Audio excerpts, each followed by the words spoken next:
focus to India's agricultural sector then. And last month, after rolling out sweeping tariffs, Donald Trump administration announced exemptions on over 200 food items: coffee, tea, tropical fruits, fruit juices, cocoa, spices, bananas, oranges, tomatoes, beef, and even certain fertilizers have now been removed from the April 2nd reciprocal tariff list. But key Indian agricultural exports, including shrimp and other seafood exports, are still outside this relief window. The industry, however, continues to remain hopeful that these segments will perhaps find space in the future India-US negotiations. To break this down for us, we are now joined by Divya Gulati, chairman of CLFMA, or the Compound Livestock Feed Manufacturers Association of India. Mr. Gulati, afternoon, and thank you so much for joining us today. First up, let's break the entire sector into two parts. One has been granted exemption and the other has not been. And that is the most important one: shrimp and other seafood exports.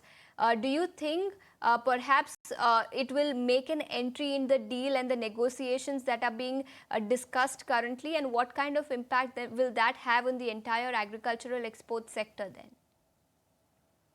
First of all, thank you for having CLFMA of India on your channel. I'm glad that now the national news recognizes the importance of animal husbandry, took a tariff to realize the importance of our sector. Having said that, since we belong in the animal husbandry and fisheries, the impact which we have is majorly on shrimps. Shrimps is the majorly exported basically from India. We are approximately having $4.8 billion of exports of shrimps from India, out of which $2.5 billion is solely to the US. That's why the tariff has hugely impacted the shrimp sector. Having said that, the government of India has taken few measures in terms of signing FTAs with various countries. As an example, we've also got an approval for 106 units from EU, which then actually makes the shrimps export to EU and trying to compensate for what we lost in the US sales. Before August, when the 58% tariff, 50% tariff was levied, US had already imported approximately $1.05 billion worth of shrimps from India. So they tried to compensate in stocking the material by importing the products from India, whereas where they knew that we're going to have the onset of tariff, so they have stocked up. Other than US, our shrimp exports have increased by 30%. So we've exported approximately $1.58 billion of shrimps to the other countries except US. China is a very important buyer also of Indian shrimps.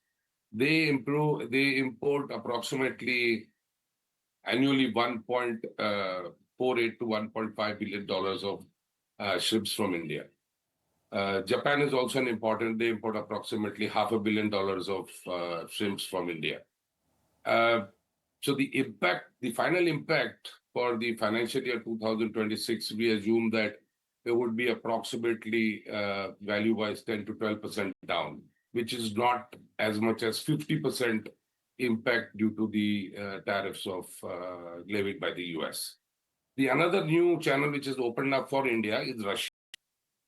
They're also wanting to import the, since the new FTA has been signed with Russia, shrimp is also on the cards out there. But we already have the trade negotiations going on. So overall, if the trade negotiations happen in a positive way, and shrimps is obviously on the list in the bilateral discussions, if that happens, the shrimp market will grow phenomenally because it will reinstate the imports from the US. That is a plus for the shrimp sector. Plus, we would have developed the other markets also.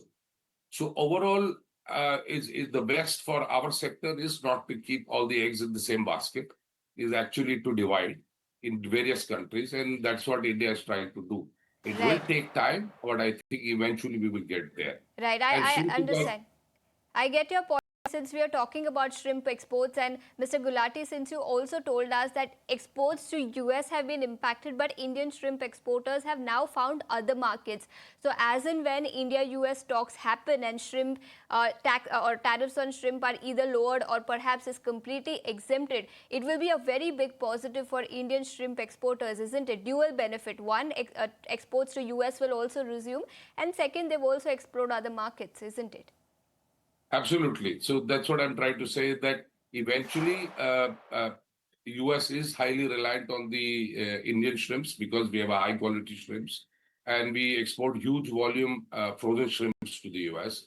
If that is reinstated, the shrimp sector is looking at a buoyant increase in its sales. As it is, we are producing approximately 1 million tons of shrimps in our country every year. Okay, so that's the view coming in on India's shrimp sector, and perhaps a deal could be signed anytime soon, and that will be a big positive for India's agricultural exports. Mr. Gulati, thank you so much for taking your time out and joining us here on Commodity Central and helping us understand what the impact of trade deal will be on India's agricultural exports. But shifting focus then to our next segment, Did You Know? And we'll tell you some interesting facts and figures today. The hottest air temperature ever recorded on Earth was a scorching 56.7 degrees Celsius in Death Valley, California, US. This was on the 10th of July, 1913, a record which is still officially recognized by the World Meteorological Organization.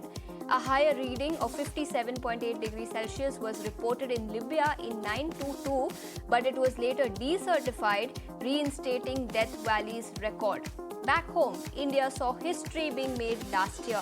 On 29th of May 2024, the IMD recorded an unprecedented 52.9 degrees Celsius in Delhi's Mangalpur area, marking the highest temperature ever recorded in the country.